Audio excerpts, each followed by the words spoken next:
Բարև ձեզ, շարունակում ենք հաղորդաշարը բառ կոնֆլիկտում, ես Ալեքսանդր Մանասյանն եմ և մենք արդեն իրար բավականաչափ ծանոթ ենք։ Այսօր մեր նոր թեման է այն խնդրի կապակցությամբ, թե ինչպես է, որ բանավեճերում մեր կողմից հանդես եկող փորձագետները, մեր բարեկամները, մեր գլխավոր փաստարկները չեն կարողանում շրջանառության մեջ դնել, չեն կարողանում հակադարձել մեր գլխավոր փաստարկներով։ Փաստորեն բանն այն է, որ այդպիսի փաստարկներ մենք շատ ունենք, նախորդ անգամ մենք ձեզ հետ խոսել ենք այն մասին, որ երբ ադրբեջանական կողմը գործգծելով ասում է, որ մեր ժողովրդի համբերությունը արդեն հատել է, որովհետև հայերը գրավել են մեր տարածքները, ահա այդ պարագայում, եթե նույնիսկ չեք ցանկանում բերել ավելի հզոր փաստարկներ, գոնե պետք է հարցնեք, թե դուք որ իմաստով եք ասում ձեր տարածքները, որպես միջազգայինորեն ճանաչված տարածքներ, թե իրավաբանորեն ձեզ պատկանող տարածքներ։ Նախորդ անգամ այդ մասին ենք խոսել և ես ուզում եմ ամրագրել դա, որպեսզի դուք հիշեք, որովհետև եթե ինքը պատասխանում է միջազգայինորեն ճանաչված տարածքներ, ապա դուք կարող եք ասել, որ դա բնավ չի նշանակում, թե դա իրավաբանորեն ձերն է։ Եվ ի դեպ պետք է ասեմ, որ Բաքուն սովորաբար հնչեցնում է միջազգայինորեն ճանաչված սահմաններ, անբացահայտ ձևով ուրեմն նշելով, ընդունելով, որ միջազգային իրավունքի տեսակետից դա իր տարածքները չեն։ Այսօր մենք խոսելու ենք ուրիշ մի թեմայով, եւ դա վերաբերում է այն բանին, դարձյալ այդ բանավեճերի մեջ, որ մենք մեր փորձագետներն ու բարեկամները չեն կարողանում կամ նպատակահարմար չեն գտնում ինչ-որ պատճառներով հակադարձել դրանք ադրբեջանական փորձագետներին, դա վերաբերում է այն բանին, որ Լեռնային Ղարաբաղի հարցը ուշադիր Ադրբեջանի ներքին հարցը չէ, եւ արդեն 30 տարի է, որ դա այդպես է։ Լեռնային Ղարաբաղի հարցը Ադրբեջանի ներքին հարցը չէ։ Գիտեք, այդ մասին մի անգամ հայտարարել է Ռուսաստանի արտգործնախարարը Լավրովը եւ Բաքվում աղմուկ է բարձրացվել, թե ինչ է ասում Լավրովը, թե իբրև Ղարաբաղյան հարցը Ադրբեջանի ներքին հարցը չէ։ Բայց դա այդպես է, որովհետեւ եթե Ադրբեջանի ներքի հարցը լիներ, ոչ ԵՀԿ-ին, ոչ Մինսկի խումբը այդտեղ անելիք չէին ունենա։ Բանն այն է, որ վաղուց, շատ վաղուց 1992 թվականից հակամարտությունը, այս հիմնախնդիրը հայտնվել է ԵՀԿ հովանու, այն ժամանակ ԵՀԽ էր,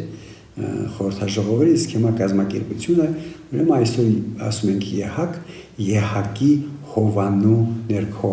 Եվրոպայի անվտանգության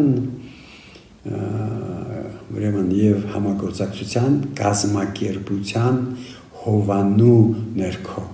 Բայց դա ինչ է նշանակում։ Դա նշանակում է, որ Եվրոպան, դա իսկ երբ մենք ասում ենք Եվրոպա, այդտեղ նաեւ մտնում է միջալոց եւ Միացյալ Նահանգներ եւ Կանադա, մտնում ենք նաեւ մենք, չնայած մենք գտնվում ենք Ասիայում, բայց Եվրոպայի համիջական հարևանությամբ են գտնվում, Ադրբեջանն էլ, Հայաստանն էլ, ուրեմն արդեն 92 թվականից այս կողմ խնդիրը գտնվում է Եվրոպայի անվտանգության եւ համագործակցության կազմակերպության լուծման դաշտում։ Իրենք իհարկե խնդրին խառնվում են որպես միջնորդներ, սակայն իրենք առաջադրում են նաև պայմաններ, այդ պայմաններից մեկը, պայմանները, որոնք պարտադիր են կողմերի համար, այդ պայմաններից մեկն այն է, որ Ադրբեջանը չպետք է դիմի ուժի կամ ուժի սպառնալիքի որպես գործոն, որպես փաստարկ խնդրի լուծման համար։ Իսկ սա նշանակում է, որ եթե Ադրբեջանը համաձայնվում է դրա հետ, այդ նշանակում է, որ ինքը չի կարող ամեն ինչ անել,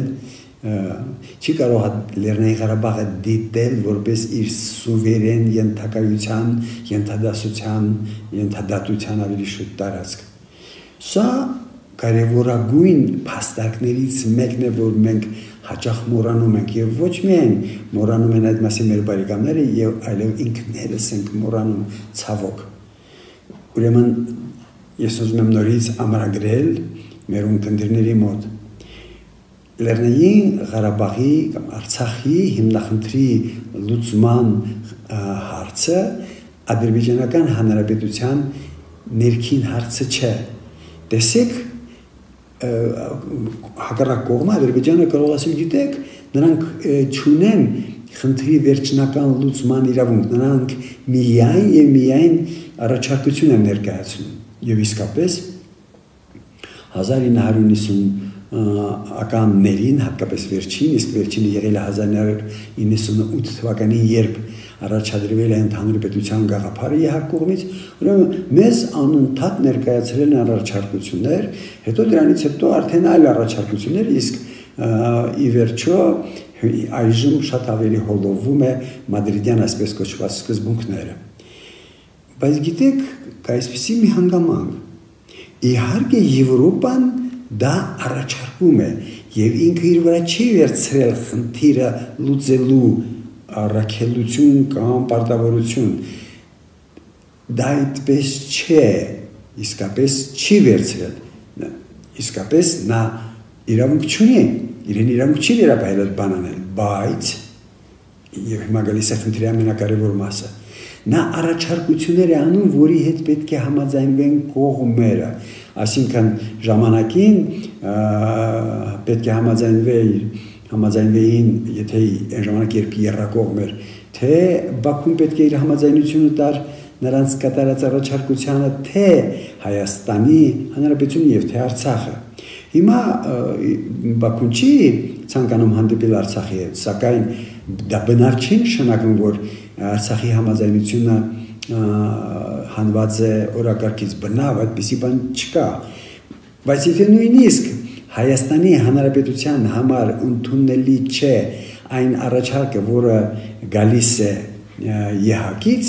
այդ նշանակում է առաջարկը չի ընդունվում։ Հիմա տեսեք իրադրությունը հետևյալն է։ Հովանու տակ է խնդիրը ԵՀԿ-ի։ ԵՀԿ-ը միայն առաջարկություններ է անում, սակայն այդ առաջարկությունը որևէ մի առաջարկություն, հերթական մի որևէ առաջարկություն իրականություն դառնալու համար պետք է ստանա բոլոր կողմերի համաձայնությունը։ Եթե չի ստանում, ուրեմն այդ առաջարկությունը չի ընդունվում։ Իսկ սա ինչ է նշանակում։ Իսկ սա նշանակում է, որ եթե Հայաստանի Հանրապետությունը իր համաձայնությունը չի տալիս խնդրի որևէ լուծման, եւ եթե Արցախի Հանրապետությունը չի տալիս իր համաձայնությունը որևէ առաջարկի, այդ առաջարկը Արցախի կապակցությամբ բարված այդ առաջարկը ուժի մեջ չի մտնում։ Այստեղից էլ բարձ հետևություն Լեռնային Ղարաբաղի հարցը Ադրբեջանական Հանրապետության ներքին հարցը չէ։ Եթե դա լիներ ներքին հարց, ապա ԵՀԿ-ն այստեղ անելիք չեր ունենա, ապա Հայաստանի համաձայնությունը, Հայաստանի Հանրապետության համաձայնությունը չեր պահանջվի Լեռնային Ղարաբաղի Հանրապետության համաձայնությունը։ Սա շատ նուրբ մոմենտ է, շատ հետաքրքիր հարցադրումների շարք է եւ ԵՀԿ համանախագահները իհարկե այդ մասին գիտեն, դրա համար է Լավրովը մի անգամ այդ մասին ասել է, հնչեցրել է գաղափարը, որը մեծ իրարանցում է առաջ բերել Բաքվում, բայց Լավրովը ասում է թող ասի, մենք պիտի իմանանք եւ տեղը եկած տեղը ես հատկապես նկատի ունեմ այն երիտասարդներին, որոնք գնում են դրսում, օրինակ Թբիլիսիում հանդիպում են միջազգային կազմակերպությունները այդպիսի հանդիպումներ են կազմակերպում եւ մեր տղաները, աղջիկները լինում են այդ հանդիպումները, նրանք պետք է իմանան, որ քանի որ Արցախյան հիմնահարցը գտնվում է Եհակովանու տակ եւ քանի որ նրա լուծման համար պահանջում է բոլոր կողմերի համաձայնությունը, ապա այստեղից նշանակում է, որ Արցախյան խնդիրը Ադրբեջանի ներքին խնդիրը չէ։ Ուրեմն երկու բանով, երկու կարևորագույն հարցերով, մեկը տարածքային հարցի եւ մյուսը ներքին խնդրի հարցի կապակցությամբ մեր տղաները, մեր աղջիկները, մեր բանակցողները այս բանը պետք է իմանան։ Տարածքը իրենը չէ, որովհետև ինքն էլ գիտի, որ ինքը խոսում է միայն միջազգայինորեն ճանաչված սահմանների մասին, որի չի բխում, որ իրավաբանորեն այդ տարածքը իրենն է, եւ Արցախի հարցը նրա ներքին հարցը չէ, որովհետև որևէ լուծում կարող է գործողության մեջ դրվել միջազգային հանրության կողմից առաջարկված խնդրի որևէ լուծում կարող է դրվել գործողության մեջ, եթե կա Հայաստանի Հանրապետության եւ Արցախի Հանրապետության համաձայնությունը։ Սա մեր կարևոր դիտարկումներից մեկն էր, այն դիտարկումներից մեկն էր, որով մենք այս փոքրիկ թեման ուզում ենք եզրափակել, իսկ հիմա ես ուզում եմ որպես անոնս, ինչպես ասված է, որպես ազդ են ասում, խոսել այն մասին, որ այսօրերին լրանում է մեկ կարևոր իրադարձության 100 տարին։ Մենք այդ մասին հաջորդ անգամ, այդ հարցին հաջորդ անգամ ենք անդրադառնալու, բայց ես ուզում եմ նկատել, որ ձեզ հիշեցնել եւ ինձ էլ հիշեցնել, որ 100 տարի առաջ